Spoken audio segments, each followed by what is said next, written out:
Good morning, sir.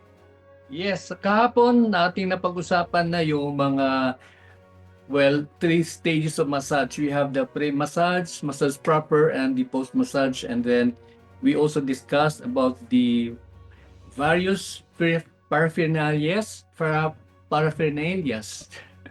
na dapat ninyong dalhin. And katulad nung sinabi natin, mahalaga na kayo ay magkakaroon po ng inyong sariling checklist, no? Ito po yung lagi niyong titingnan, ito po yung lahat po na nandito po, kailangan niyo po i-master kung paano po gamitin, lalo na yung sa bahagi po ng vital signs taking.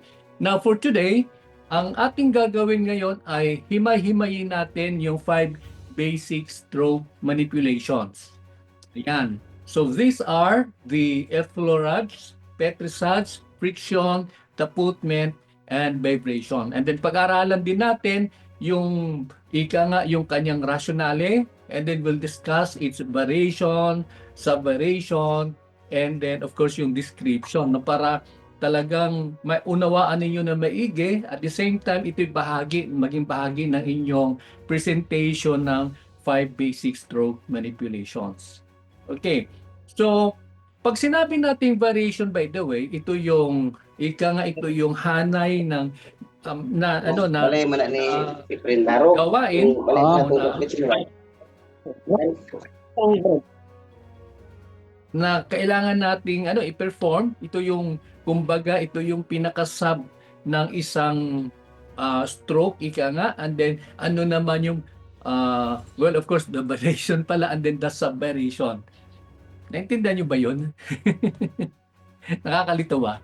Anyways, so yun po. Sa effleurage, ito po, ang effleurage ay hango mula sa salitang effleure. It's a French word na ang ibig sabihin po ay stroke. Ito po ang ibig sabihin po noon ay long, broad stroke. Ang ibig sabihin po noon, it's a gliding movement repeated following the contour of the body. So ibig sabihin po, sinusundan po ng ating hagod po yung contour ng katawan ng ating, ayan, dito na lang para nakikita nyo. So yung hagod po, no, yung contour ng katawan ng ating client, at ang kanyang kagamitan o ang kanyang ang gagamitin natin sa stroke na ito ay yung ating pong palad, is the palm, and then the knuckle, pag ganun po siya.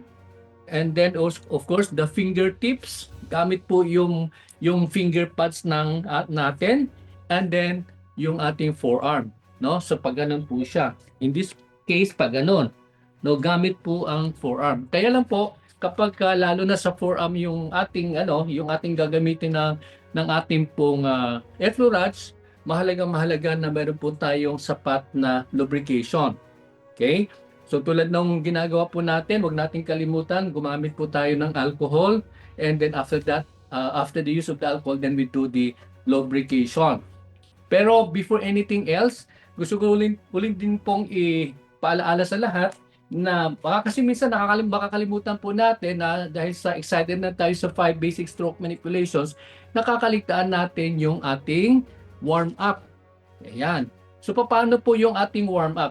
Ang ating warm up na gagawin ay this is something that we got from the shiatsu na pwede nating gawin, no? Kasi ang purpose ng warm up ay upang ihanda yung ating client sa ating gagawing massage manipulations. Okay? So I'll just show you yung yung ating pong standard na paraan ng pag-warm up sa AUSA. And una sa lahat po, dapat tandaan po natin naka-cover pa po yung ating client, no? Ayan. Huwag tayo mag-warm up na na-expose po yung client po natin. And then we start with the upper back, mid back, and the lower back. Sometimes inaalaw ko po yung manipulation doon sa lower extremities, but quite often pwede na po dito lang po sa upper back. And we try to be as simple as possible when we do our warm up. Okay. Now, and also pwede din natin i-add, no, kasi mahalaga po na mayroon din po tayong hand signal with our client, no. We can do it this way.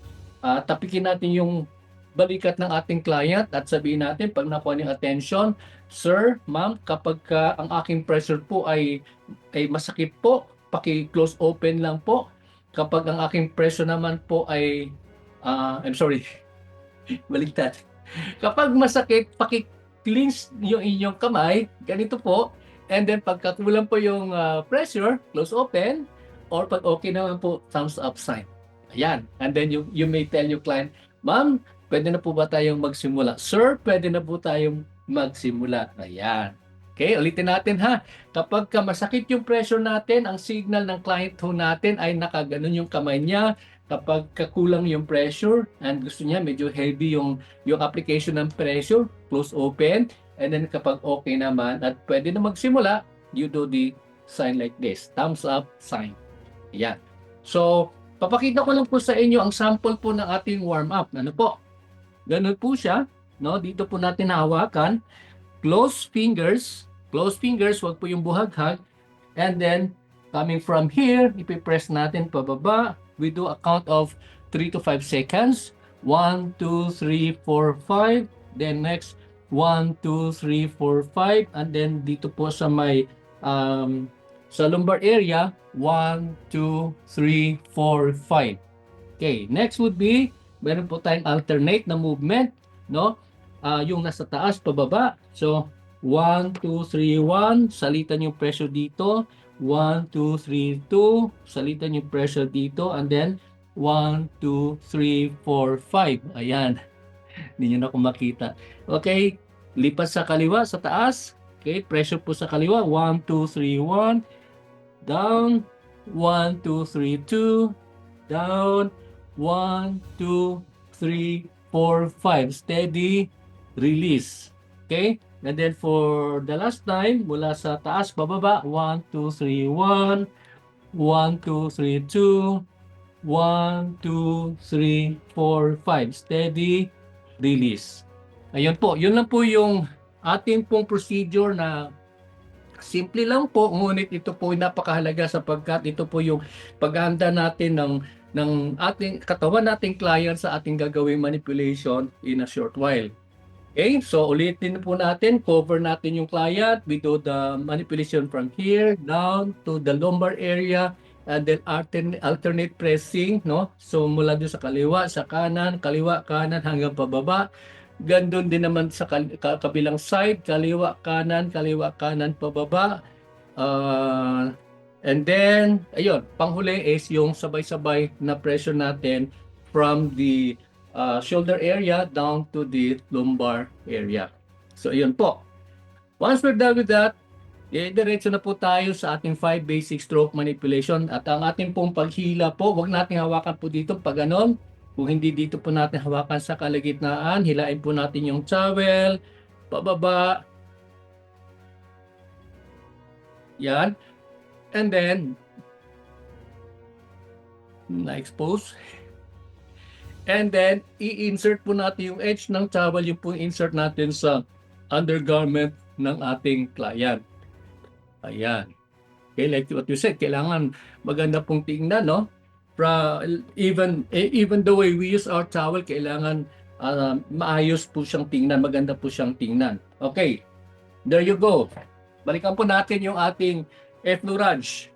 Okay, ang kanyang rationale is it came from the French word effleur, which means to stroke, which means to glide, no? Ito po yung unbroken gliding movement, repeated following, katulad na banggit na natin, the contour of the body, using the palm, using the knuckle, using the fingertips, pag ganon, and then the forearm. Okay, it could be left or it could be right forearm, for as long as properly lubricated ang forearm natin.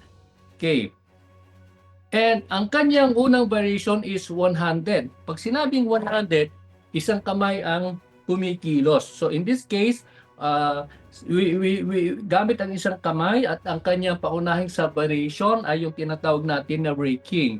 So ganito po ang raking at ito gagawin po natin dito sa may sa gilid po ng gulugod ng ating pong client, no, ng spinal column, and then we do it this way, pag ganon, and then pagdating sa itaas, slide back, slide down. Okay, ulitin natin, go up, down, going up, down. Ano yung kanyang description? 2 fingertips or 5 fingertips, pwedeng dalawa, pwede pong 5, together or apart with pressure sa dulo o dalawang daliri na magkadikit at magkahiwalay, no, na pagkilos na madiin. Pababa po yan. No? So, ganun po. Ang sumunod po na one-handed ay ironing. Ironing means, ito po yung parang pagpaplansya, deep using palm, forearm, or fist. So, dito ko na lang gagawin para makita nyo po, pag ganun po siya. That's ironing. No? Tayo po tayo, or this one, para mas comfortable, this side, pag ganun. Yan po ay ironing. No? And then, either you use your palm, you may use your forearm in doing that, or even your fist. Ganon po. Pagdating sa taas, slide siyang pag ganon. Slide siyang pag ganon. Ayan. Yan po ang ironing na subversion. Ang sumunod naman, ayan, circular effleurage. So ito po yung hagot paikot, no? Technically, dapat dito natin gagawin kung nasaan po tayo, pero for demo purposes, para makita nyo po, dito ko po gagawin. So hagot po paikot, no? Pag ano po, paakyat po siya. And please never forget to do the accent, no? Pagka ginanon po natin, 'di ba? Pwede namang ganun sa diretso, pero I think it would be much better if you do an accent like this, no? Pagdating sa dulo, pitik lang ng konti, pitik lang ng konti, pitik lang ng konti. Okay? So that's the circular effleurage. Ayan. Okay? Now, it's rationale. Ang sabi po dito, it is used to introduce touch, applying lubricant, and is preferred as a transition stroke. Pag sinabing transition stroke, pag kayo po ay nag-iisip ko ano yung susunod na gagawin po ninyo na stroke, pwede nyo pong gamitin yung effleurage bilang pang-transition po, bilang pang-interval. Ayan. Okay. So, ang sumunod naman ay two-handed. Ano po yung two-handed? Both hands gliding on skin simultaneously. Ibig sabihin, dalawang kamay sabay-sabay na kumikilos. Ang una pong kanyang, ang una makikita po natin na subversion ay yung heart-shaped effleurage. Okay? Pag heart-shaped naman po, dito tayo pipwesto sa kanyang ulunan at yung kilos po ay papuso, hugis papuso po. Ayan. That is heart-shaped effleurage. No? Heart-shaped effleurage. Ganon. Okay? Again, tulad ng binabanggit natin, kailangan natin ng accent na may pitik siyang konti. Ayan, no? May sound siya ng konti na masarap siyang pakinggan. Okay? Pagkatapos po niyan, ang susunod naman ay yung ating circular. So circular friction, the circular effleurage could be done this way, no? Pwedeng opposite o pwede pong sa kabilang side. So pwede po tayong babalik po dito. Ayan, para gawin po natin yung ating pong circular effleurage, no? Pag ano po siya, circular effleurage. Okay? Pero in reality po, huwag niyong gagawin across. Doon dapat niyong gagawin sa side kung nasaan po kayo naka-position. I'm just doing it this way kasi for demo purposes para makita niyo paano kumikilos yung aking mga kamay. Okay? And then once we're done with the one-handed, two-handed, ang susunod naman ay alternate hand. Ang ibig sabihin ng alternate hand ay nagkahalinhina, no? Magkahalinhina yung kilos ng ating mga kamay. So for the raking, it's done this way, no? Alternate po yan, alternate po yan. Pagdating sa ibabaw, dito sa shoulder area, you slide your hand this way. Okay, ulitin natin. Alternate, alternate, alternate, alternate. This is alternate raking and then you slide your hand this way, no? So mayroon pong accent patungo po pababa. Okay. Another example is the circular effleurage, alternate hand. Ang under the subvariation na alternate hand, so halinhinan po yung kilos po ng ating pong mga kamay. Pag ano po siya. So para makita nyo pong maigi, dito po sa kabila, ganun po, no? Halinhinan po siya, pagdating sa itaas, slide nyo pong pababa. And then you do a little accent on this side. Ayun po. Next. Ayan. So ang sumunod po ay po yung tinatawag panghuli po, by the way, sa ating variation po o sa ating pong stroke na efflurals ay yung pong ating nerve stroke. Pag sinabing nating nerve stroke, yung stroke na yan, ang ating puntirya ay yung mga nerves ng ating client. Meaning to say, kailangan pong magaan po yung ating pong gagawing manipulation. So what do we do? How do we do it? Ibabalik natin itong towel, cover natin siya, and then you will have to do your nerve stroke. Kalaykay po siyang pababa. Ganon, hanggang sa paa po yan. No? Kakalay-kayin nyo lang pong magaan, pababa. Ayan po. Yun po yung tinatawag po natin na nerve stroke. It falls under the alternate hand and under po sa stroke po na effleurage. Next. Okay, so we're done with that. Ang sumunod naman po ay Petrissage. Ano po ang ibig sabihin po ng Petrissage? Ang Petrissage po ay mula sa salitang French, na salitang pétrir. Ang ibig sabihin ng pétrir is to knead. Ano po ang ibig sabihin po ng knead? Ito po yung ibig sabihin yung pagmamasahe na mayroon pong paglilift, mayroon pong pag-angat, mayroon pong pag-compress ng muscle tissue. Okay? Other term is kneading. It is a cycle of rhythmic lifting, squeezing, and releasing of tissue. Ulitin ko po, rhythmic, ibig sabihin nun, may rhythm po siya, no? May salina po siya, maganda po yung kanyang galaw, hindi po abrupt, hindi po sudden, may rhythm po siya na pag-angat, no? Pag-angat, squeeze, no? And then pag-release ng tissue, pagbaba po, na pagbalik po ng tissue kung saan po siya sa ano po yung ayos niya sa simula. Okay? So ayun po. Ang rationale po niya, the hand is in a C formation while performing the strokes and the focus is on the lifting of the tissue rather than what? Rather than just pinching it, no? Hindi mo lang just kinukurot. Inaangat mo yung muscle, binababa mo yung muscle, yun po, para yun yung kneading, no? Kumbaga sa mga nagbe-bake, sa mga baker, yun po pag sinabing pinaghalo mo po yung dough, yung ganon, kneading po yun, no? Yung minamasa, yun po yung kneading.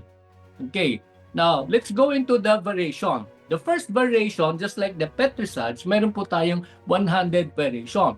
Ano po ang one-handed variation po ng ating pong Petrissage? So, ibaba natin ng kaunti. And then, dito po natin gagawin sa shoulder, sa balikat, no? Ayan, para makita niyo po. Dito po na side, simple clamp squeeze. Using the C formation ng kamay, simple clamp squeeze. Didiinan niyo po pag ganon. Dito po kayo magmamasa. Okay? So, yun po ang ating pong one-handed na simple clamp squeeze na Petrissage. Yan. And then, ang sumunod naman ay ang two-handed. Ibig sabihin nun, dalawang kamay at yun yung kanyang variation. Ang sub-variation niya ay praying hands. So, paano po natin gagawin? Sabi po dito, fingers interlaced, palms squeezing upward, mga daliring nagkasalabat, palad na pataas ang pagpiga. Yan po. So, paano po natin gagawin? Ito na lang po kasi medyo mahirap itong si JR, no? Dito si Junior na lang.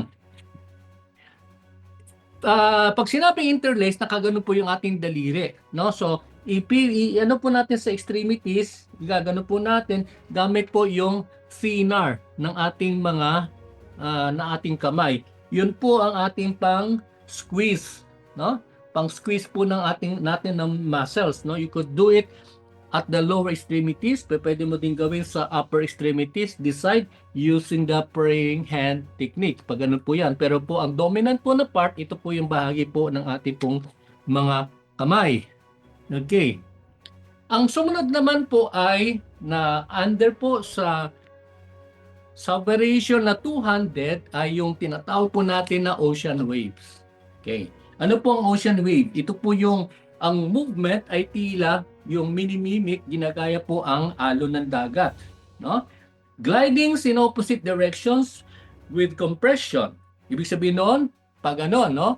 So nagsasalin po siya gamit po on this left hand of mine, gamit po yung dito sa thinner part ng kamay, and then sa right side naman, gamit po ang finger pads. So pag ganun po siya, padiin, gitna, tawid, push uli, tawid, push uli, tawid, push uli. Ayan po. Yun po yung tinatawag po natin na ocean wave.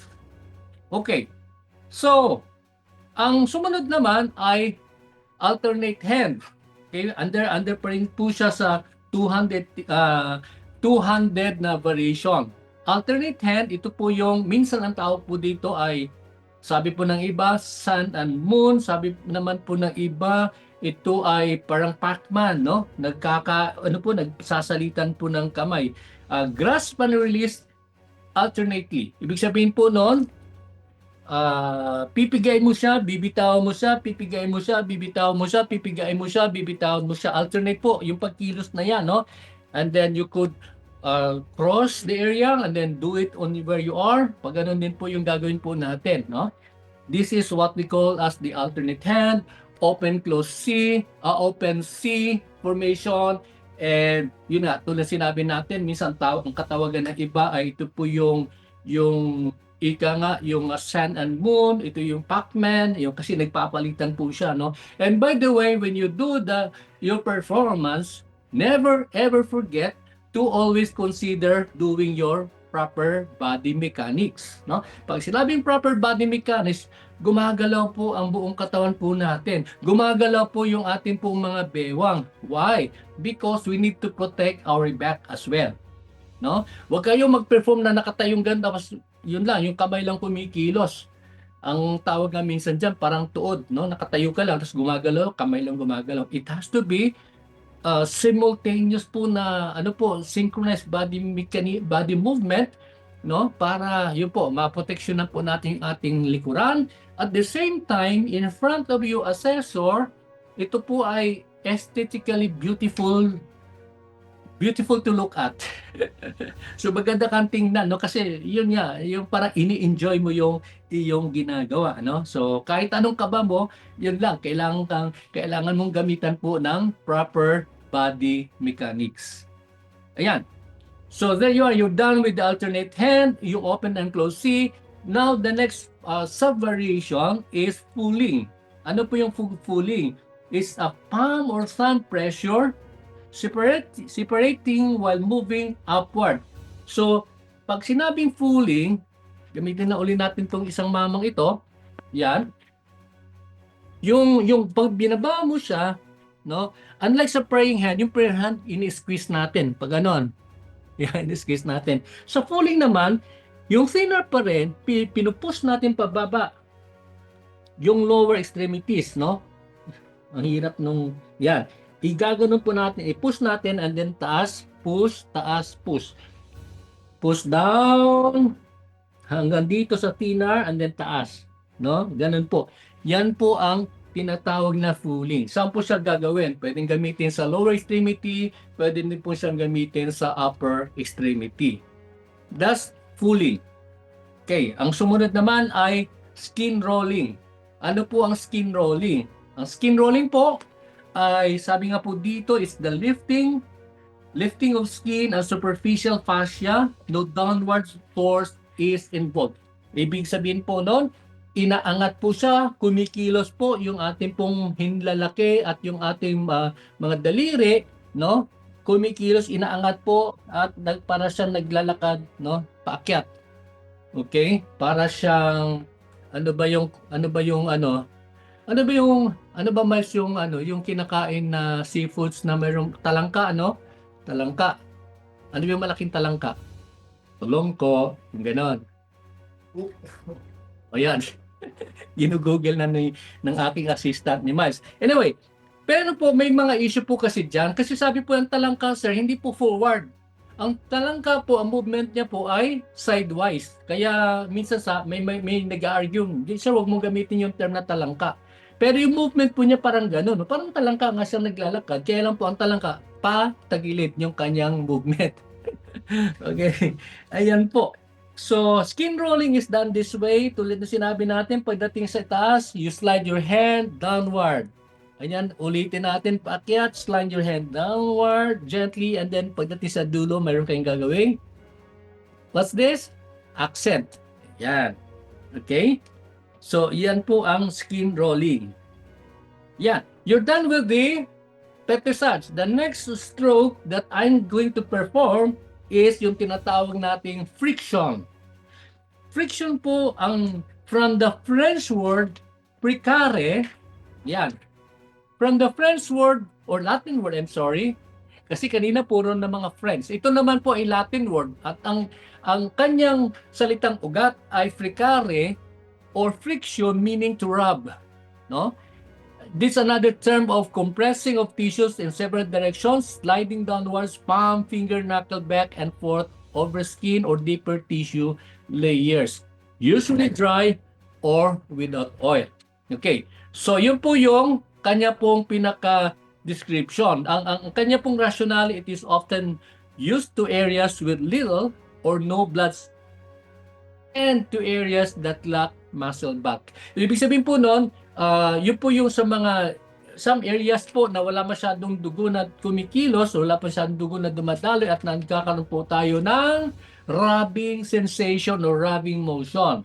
The first variation is superficial warming. Superficial warming or sometimes known as sewing, no? Minsan naman ang katawagan po niya ay heat rub. So paano po siya ginagawa? Okay. So superficial warming is for me, dito po siya gagawin, no? At i-rub po natin pag ganon. Mabilisan po yan. Ganon. Okay? So that's superficial warming. Ibig sabihin, huwag mo siya dididiin, no? Kasi po, superficial skin lang po, no? Nasa epidermis side lang po yung ating pong manipulation. So, ganun po siya. Or sometimes naman po, pagka andito po yung arm, pwede mong i-move yung arm this way at lumabas yung kanyang scapula dito, no? Yung scapula dito, and then saka mo siya i-rub. No? Mabilisan din siyang rub. Ang gagawin po natin dito po sa alongside the scapula. Ayan. Yan po, ang tawag po dyan ay superficial warming. The next one is rolling. Ayan. Ang rolling naman po ay ang description niya, hold limb with open palms back and forth from distal to proximal. Ayan. Mag-uusap na tayo, hindi pa natin napag-usapan po yung direction, no? Pero pag sinabi po natin distal palayo, proximal palapit po doon sa point of reference. So from distal to proximal, pag ganon. So ibig sabihin po noon, ayan, ito po yung limb ng ating pong client, no? Gaganunin po natin po siya, no? That is what we do the rolling. Rolling po, skin rolling, pababa po yan, no? Pag ganon po siya. Ayan, from distal palayo papunta sa point of reference po natin, which is this side. Ang tawag po dyan ay proximal. Ayan.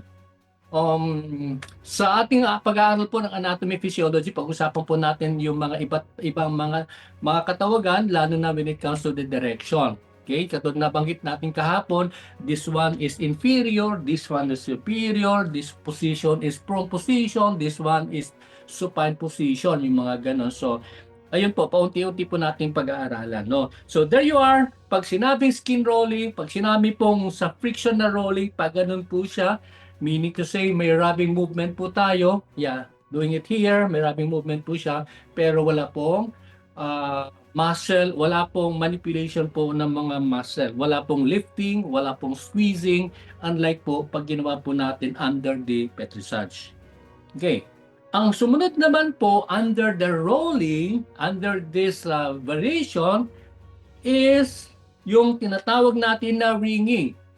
Ano po yung ringing? Ang spelling po niya W-R-I-N-G-I-N-G. Ringing. Ito po yung pagpiga. Kung kayo po yung naglalaba, katulad ko po, naglalaba po ako, pagka gusto ko po mabilisang maalis yung tubig, pinipiga ko po yan. No? Pinipiga natin. That is what we call as ringing. Okay? Grasp firmly while twisting in opposite direction. Dakmaing mabuti habang pinipilipit sa magkabilang direksyon. Yan po ang ringing. So how do we do that? Again, pwede po siya sa upper extremities and lower extremities, and then gaganon mo po, no? Yan, pipigain mo po siya. Pero again, from distal to proximal. From this side going upside. Yan. Yan po ang ating pong ringing. Next, cross fiber.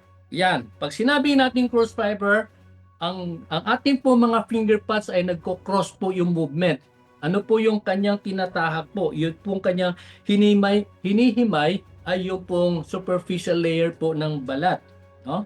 And what we have here is deep transverse friction. Paano po yung this deep transverse friction? Fingers movement perpendicular on muscle fibers with moderate to heavy pressure.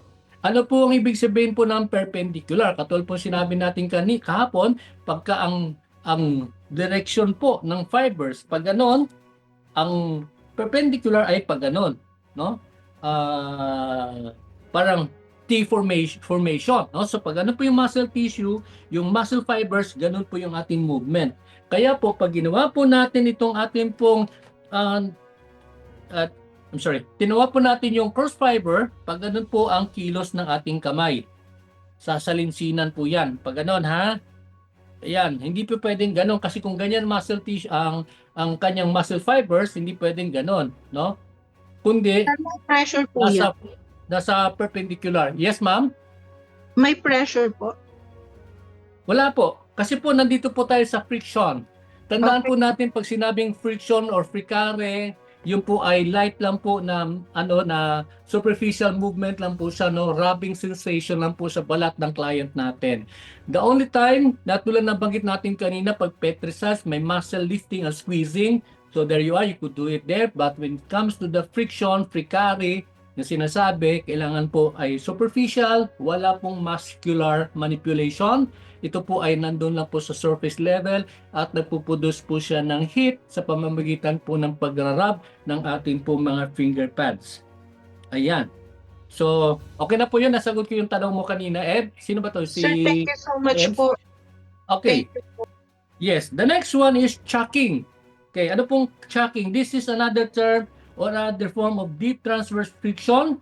Same direction as muscle, tendon, or ligamentous fibers. Thumb or fingers move back and forth. Okay, chucking simply means, using again this model, ang kamay ay pag ganon, no? Nagmumove lang siyang pag ganon, no? Or pwede po, katulad sinabi dito po, ay pwede pong gamitan po natin ng finger pads, no? Kung sa kamay halimbawa, pag ganon po siya, no? Ginaganon, nakaganon po siya pala, no? Ganon po. So this is what we call as chucking. Again, superficial layer ng skin. Ayan po, producing what? Rubbing sensation. Nagpuproduce po ng heat. Yan po ang tinatawag po natin na chucking. Either you use your palm to do it this way, pag ganon, or yung ating pong thumb na nakaganon po siya, nakafold po ng ganon, at dito po sa mga daliri, ginaganon po. Yan po ang ating pong tinatawag po na chucking. Ayan. Next, circular. Yan, this is very, very common. No? Circular friction. Saan po natin ginagawa? Ang circular friction po are small circular movements that glide superficial tissues over underlying tissues using fingers or palm. And a perfect example is yung ginagawa po natin dito sa paa, no? Sa may dito? Sakong ba to?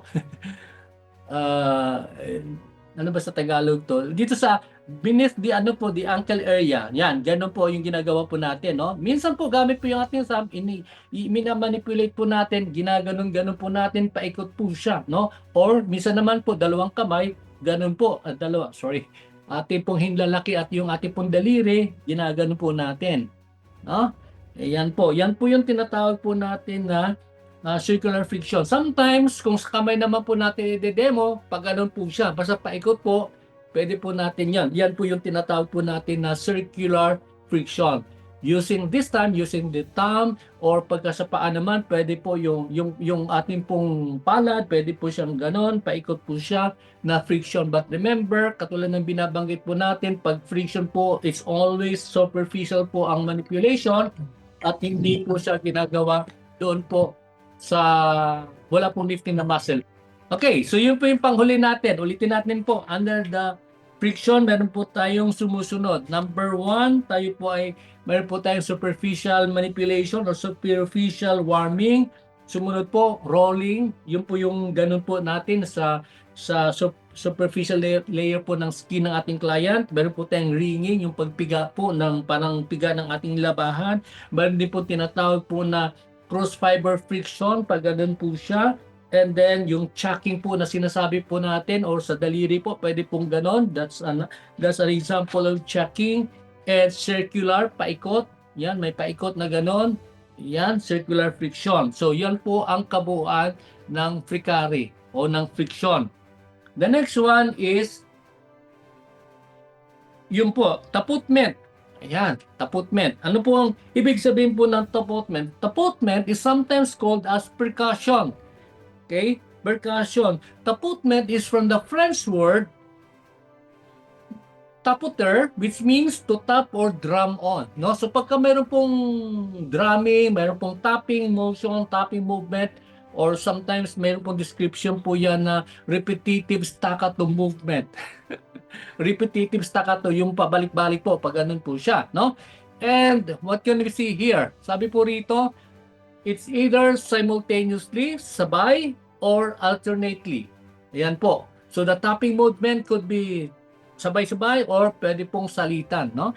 And using the ulnar surface of the hand. So this is the ulnar surface of the hand. You could tap using this part. And fingertips, yung mga daliri, no? So when you do like this, no? This is using the fingers, no? Ayan po. And open palm. Bukas na palad, pwede po yung ganon, cup palm, nakasarado po yung palad, no? And then of course, loosely closed fist. So loosely closed fist is pag ganon, no? Pwedeng ganon, pwede naman pag ganon, no? Yan ganon. So ito po yung halimbawa po ng ating pong taputment. Okay, ano po yung kanyang mga variations? So we have the tapping, no? Ang tapping is yung una niyang sub-variation ay yung tinatawag natin na punctuation, pagbantas, no? And yung punctuation is hard tapping, mabigat na pagtapik. Paano po yon? Using ang tawag nito, finger pads, and then gaganunin po natin, no? So this is an example of punctuation. Sometimes po, pag ako po nagde-demo, yung paa, ifo-fold mo pa ganon, no? And then dito ka po, isa lang pala, dito ka po magta-tapping. 1, 2, 3, ganun po, no? And by the way, when you do your demo and any other demo in during your presentation sa DOH, ang maximum lang po is 3 ulit, no? 1, 2, 3, o pwede mo ulitin basta 1, 2, 3, 1, 2, 3 lang po lagi, no? Para hindi masyado matagal at hindi masyado madami yung ating gagawin. So there you are. Pag sinabing punctuation sa pa, 1, 2, 3, ayan po. That's punctuation, but in this illustration you can see here, pwede din po sa back, no? 1, 2, 3, 1, 2, 3, 1, 2, 3, 1, 2, 3. Yun po ang tinatawag natin na tapping. Ang sumunod naman po ay pulsing. So kanina tapping, pulsing. Ano po ang description ng pulsing? Hindi passing, pulsing. Pulsing is alternate deep light movement. Pag sinabing alternate, salitan. Pag sinabing deep light, yung isa magaan, yung isa magaan, yung isa mabigat. No? Yan po ang pulsing. So, magaan, mabigat, magaan, mabigat, magaan, mabigat. Ayan po. So, yeah, that's what we call as the pulsing. The next one under this category, this variation is yung raindrops. Raindrops is very light, fingertips tapping of skin at different times. Light lang po, ibig sabihin po nun. So, gamit po yung ating finger pads. Yan po, ito po ang tinatawag po na raindrops. Or sometimes, ginagamit po sa ulo. Ayan, but remember, for hygienic purposes, wag na wag kang magtatap sa muka pagka ang una mong tinap ay yung ulo. Pwede po galing sa mukha papunta sa ulo. Why is that? For hygienic reasons. Kasi po, some would say medyo marami yung buhok natin at hindi pwedeng ilipat mo yung iyong dumi sa buhok, sa mukha. No? Ganun po. Yan lang po yung tandaan po natin when it comes to the raindrop. So magaan po siya, magaan po siya, magaan po siya, magaan po siya. Yun, that's what we call as the raindrops. The next one is pinchment. Okay, ano po yung pinchment? This is the plucking, no? Plucking of the yung superficial layer of the skin. Skin is lifted by grasping quickly at the point of striking, no? So mabilisan po siyang ginagawa. Ang balat ay tinataas sa pamamagitan ng mabilis na pagkurot na kalabit. No? Kalabit po yan. No? Yan po yung tinatawag po natin na pinchment. No? Saan po yan maaari pong i-demo? Pwede din po i-demo sa ating pong eyebrow. No? Pag ganun po yan, that is pinchment. That is pinchment. Magaan lang po yan. But this is also a form of tapping. Pag ganun po. So that's pinchment. The next one is, ayan, there you go. Yung sumunod po is hacking. Dalawa po yan, hacking or quacking. Or sometimes the other would mention this as quaking. Pero I think quacking po yan. Okay? So, pag sinabi nating hacking, yung movement ng ating, you are using the finger, the thinner area and this edge of the fingers. Okay, pero sa totoong buhay, pagka thinner po yung ginamit sa hacking, masakit po. Masakit po. Sa akin sa tingin ko lang. I don't know with you, but kung client niyo ay preferred yung hard, pwede po ito, no? Ito pang-hack. Pero personally, for audio, ang tawag niyan, parang pleasantness ng pandinig, maganda po yung dulo ng fingers, yung pang-gano natin, no? Nagba-bounce back siyang gano'n, no? Tsaka pagka expert na po kayo, pag gano'n nyo, tumutunog-tunog yan ng maganda nyo, maganda yung kanyang tunog, di ba? Ganun po.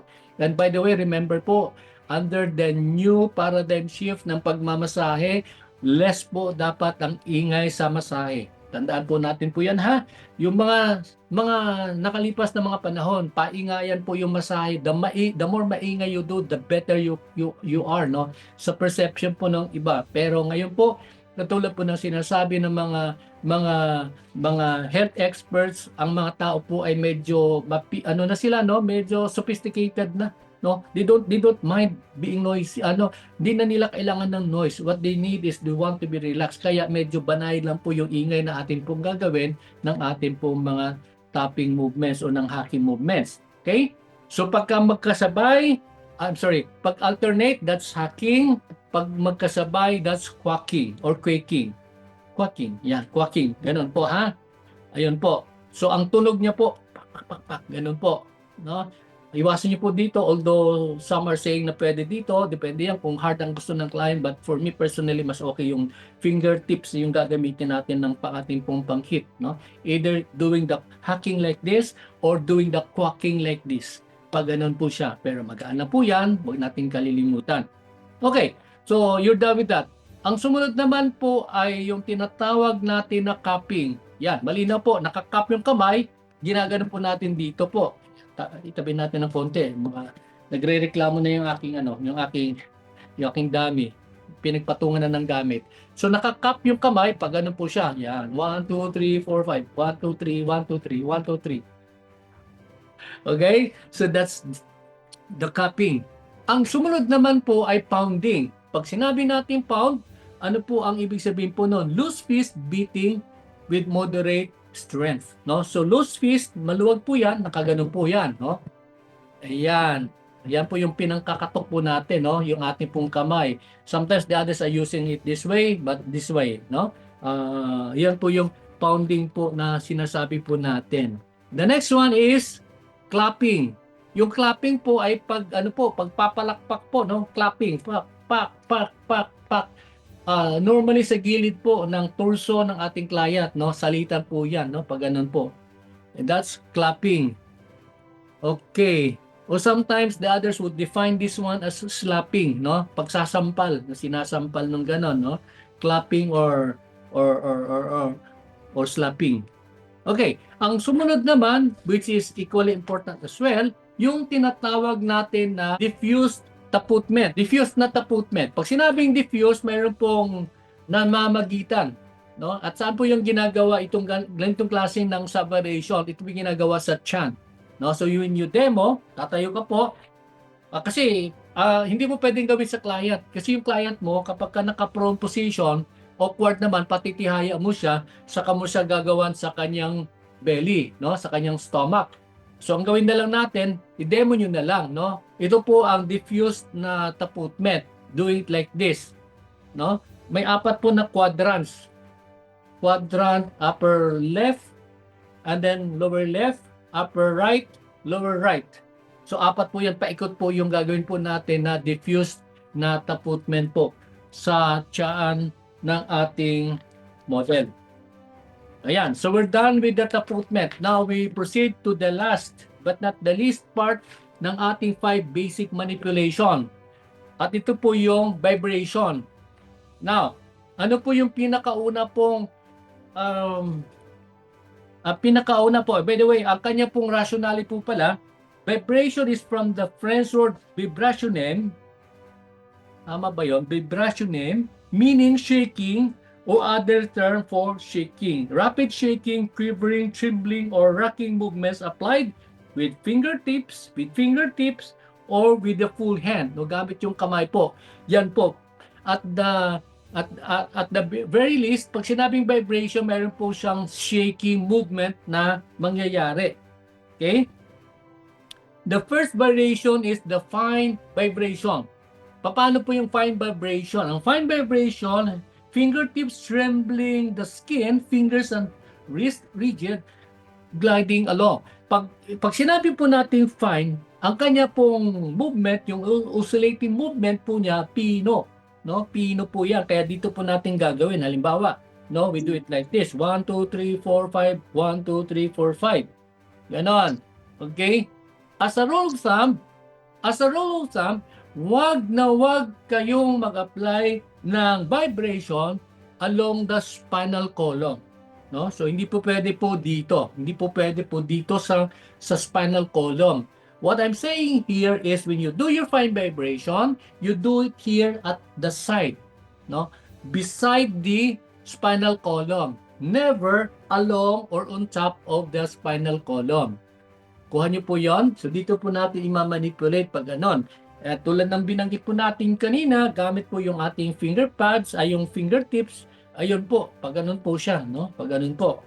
Now, wag na po, isa pong bagay po na wag nating kalilimutan, wag tayo mag-apply ng fine vibration na sa blind spot. Pag sinabing blind spot, hindi niyo po nakikita kung saan tumatama. Kaya kung nandito ka sa right side ng client, sa right side ng kanyang spinal column mo, gagawan po siya ng vibration. Okay, but whenever you have to do it on the other side, kung pwede po, umikot po kayo. If not, you just very sure na wag mong tatamaan yung spinal column. We do it on the opposite side ng spinal column ng client. Malinaw po yon? Yan. Ang sumunod naman is, the first one is fine vibration, the second one is jostling. Okay, rhythmic and vigorous shaking back and forth. Okay, ayan. Normally po, yung jostling for demo purposes sa DOH, ginagawa po yan sa paa. No? So, ganun po yan. O ito po, kunwari, naka-fold po yung paa ng client natin. Okay, hahawakan mo siya dito sa may bandang anong tawag sa ankle area. Hawakan mo ng ganun, and then saka mo siya i-shake. No? Para makita nyo, pag ganun. Ayan. Shake nyo pong pag ganon, rhythmic and vigorous shaking. Yan. Now, para naman medyo maganda-gandang tingnan, pag sinishake nyo po siya, ang inyo pong indicator ay yung knee. No? Pag gumagalaw po siya, that means you're doing it well. No? Pero pagka sobrang ganon mo at ang gumalaw buong paa, medyo may problema po yon, no? Kasi dapat ito lang po na lower part ng ating leg ang gumagalaw for the jostling. Ganon po, jostling. Yan, nanginginig-nginig po yan. The second to the last under vibration is coarse vibration. Kung kanina po, this is fine vibration, The next one should be coarse vibration. Ibig sabihin, yung vibration na yan ay magaspang.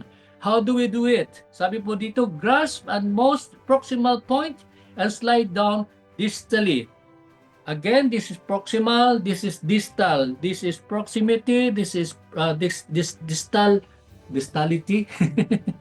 Distal, erwo. So, ibig sabihin po nun, gaganunin po natin, no? I-shake po natin pababa, pag ganon. 1, 2, 3. 1, 2, 3. No? Sabay po yan na nagsishake. Yan, pababa. From the proximal to the distal area. So, pag ganon po siya. Ayan. Kung sa paa naman, sa lower extremities, pwede mong gawin po dito, sa part na to, sabay yung kamay mo pababa. Ganon. O dito naman pababa. No? So, that is what we call as the coarse vibration as opposite to fine vibration kanina na pino po yung kanya pong shaking, but this time medyo magaspang yung shaking niya, kaya tawag po dyan ay coarse vibration.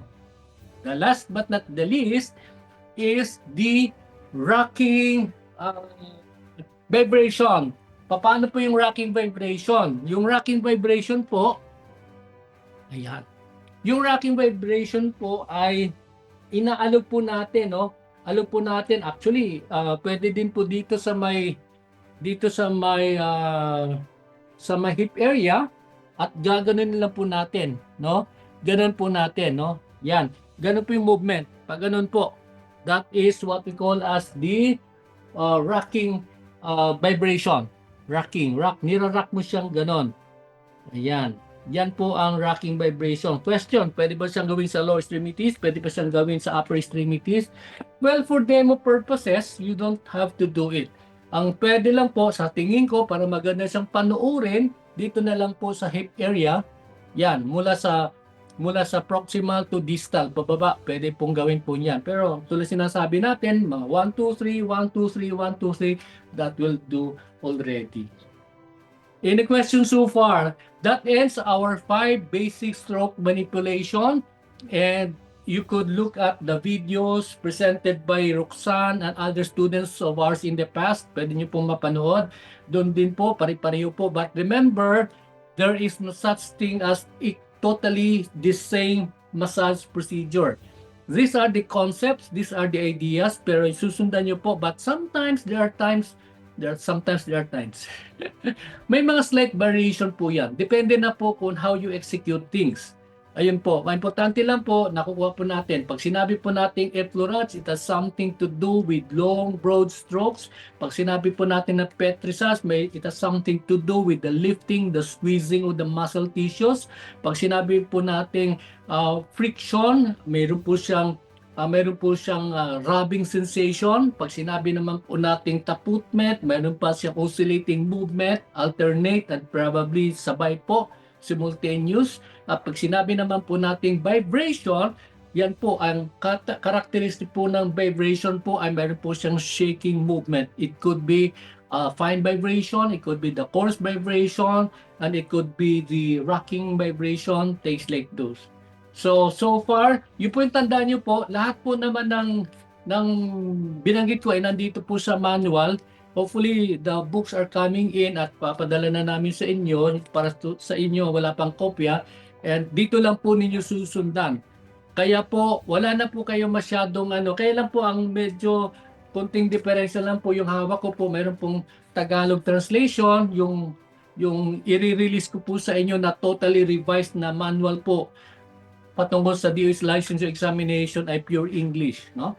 Kaya ayun, ano na lang po, yung ano nyo lang po, pakiramdaman nyo na lang po kung paano po, but even it come to presentation, importante po, mabanggit nyo po yung variation, mabanggit nyo po yung kanyang rationale, mabanggit nyo po yung kanyang subvariation, at paminsan-minsan po, pugi points po, pag nabanggit nyo naman po yung benefit no, inyo pong ginagawa. Ano po, so you just have to analyze kung ano po yung pwede niya po maging benefit. Depende yan sa ating maging discussion in the coming days, lalo na pag pinag-usapan na natin yung anatomy, yung physiology, microbiology, and pathology, no? Kasi nandun po yung about the effect ng masahe po. Himay-himayin po natin doon sa mga bahaging yan. So do you have any clarification or question? Something that you would like to be clarified about? Okay na po tayo. Are we good? Mike, Miles, paki-check mo kung may mga ano doon sa chat box, may mga tanong. Wala naman. Quiz bukas, sir. Sige po. Sabi niya po, pwede, Sir Benji, pwede ba namin access ang video recording for this class? What do you mean by video recording? Itong class na to, always natin ginagawa may video recording po. But when you're referring to the video recording we had in the past, we have so many of those. Hanapin nyo lang po. But definitely you have to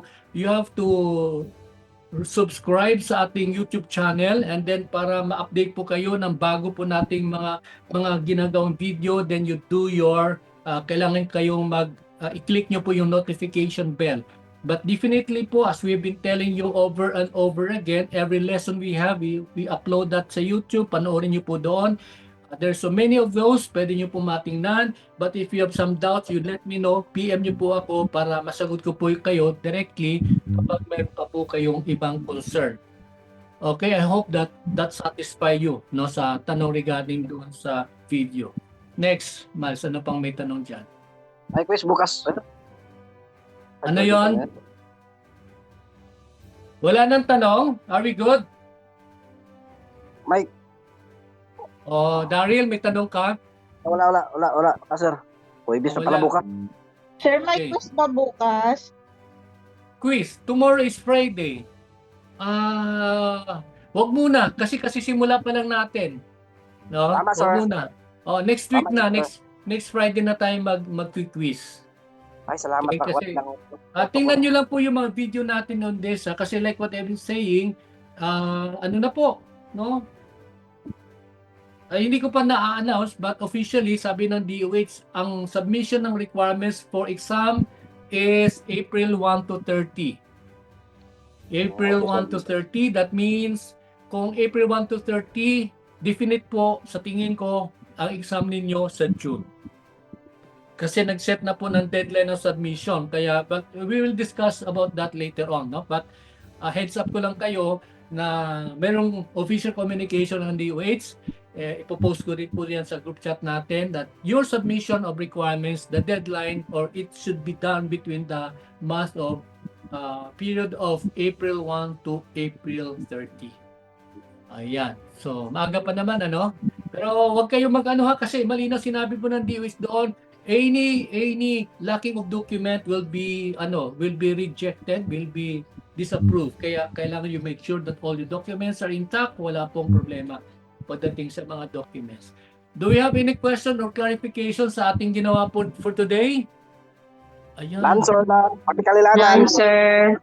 Okay, kung wala na po, maraming salamat. Study well, continue on praying and practicing and studying your lessons so that you'll be able to make it during the June licensure examination. That will be all for now. Pagkalilanan Maraming din sa- salamat.